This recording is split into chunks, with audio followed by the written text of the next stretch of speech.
Every story has two sides, winners and losers, power and struggle.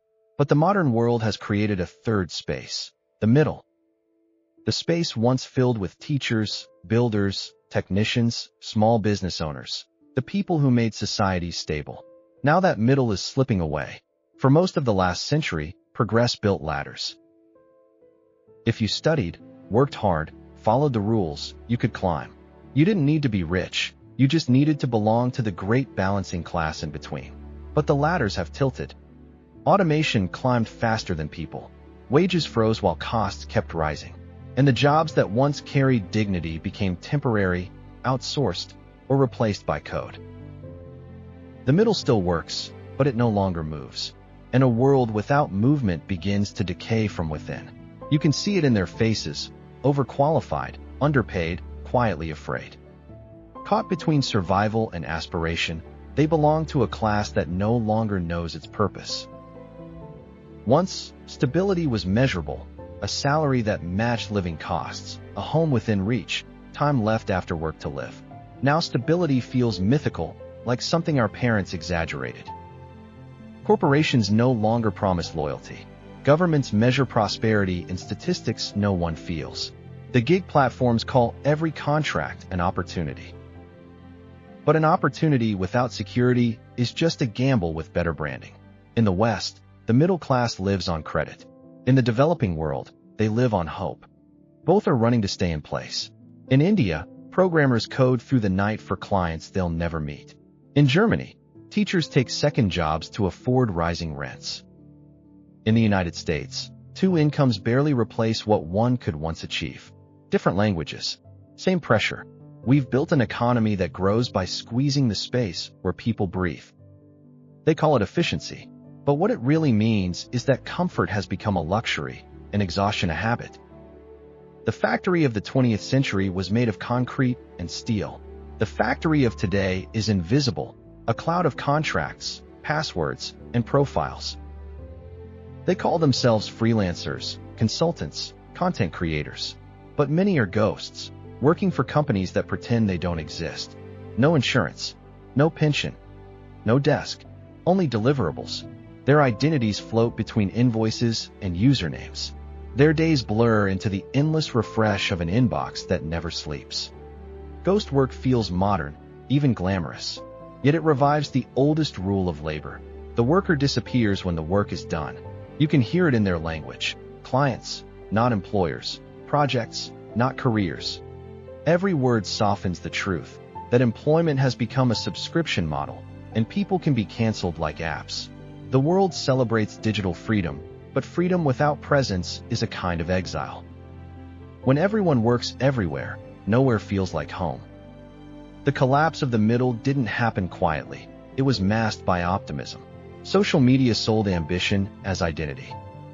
If you weren't succeeding, you were told to grind harder. Failure became a personal flaw, never a systemic design. The illusion is perfect because it feels empowering. We measure worth in followers, likes, and side hustles. We replace stability with visibility. Everywhere, people brand themselves for survival. The nurse runs a skincare page. The driver streams deliveries. The teacher sells online courses at midnight. The system collapsed quietly because it convinced everyone to perform success while falling. Capitalism learned to disguise anxiety as motivation. The modern worker smiles while drowning. And when exhaustion sets in, algorithms offer comfort. Shopping, streaming, scrolling. Each click another small sedation. We used to produce to survive. Now we perform to exist. When the middle disappears, it's not just income that's lost, it's meaning. Work once connected people to place and purpose. You built things. You saw the result. Now, tasks vanish into screens, and satisfaction is replaced by completion bars. Without purpose, progress feels weightless. Societies can tolerate inequality for a while, but not emptiness. Around the world, anxiety and loneliness rise in parallel with GDP. We are richer in tools, poorer in time, connected in data, disconnected in life. The new poverty is not just financial, it's emotional. A hunger for recognition, for belonging, for meaning beyond metrics. They are two sides of the same story, the invisible worker at the bottom and the disappearing middle above. Both are trapped in systems too big to touch, serving technologies that promise liberation yet deliver distance. We were told machines would handle the repetitive, so we could focus on the human. Instead, the human became the repetitive. Every civilization divides itself somehow, rich and poor, rulers and ruled. But the modern divide is different. It's not only about wealth, it's about relevance. Those who design the algorithms, and those who are defined by them.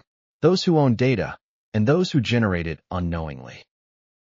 Those whose time is theirs, and those whose time is sold by the minute. The middle once connected these worlds. Now it's a fracture line. The elites speak of sustainability, inclusion, the future of work.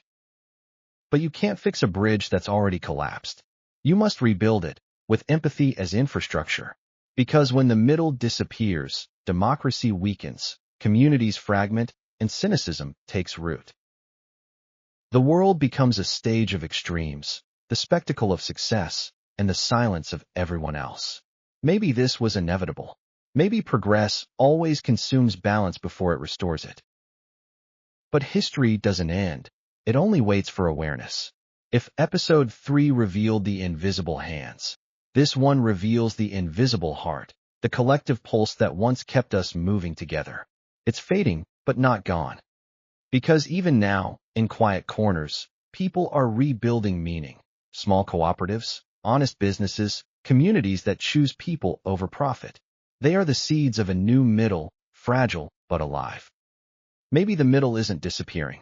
Maybe it's transforming, from a class to a conscience. A reminder that between greed and despair, there's still a place for dignity.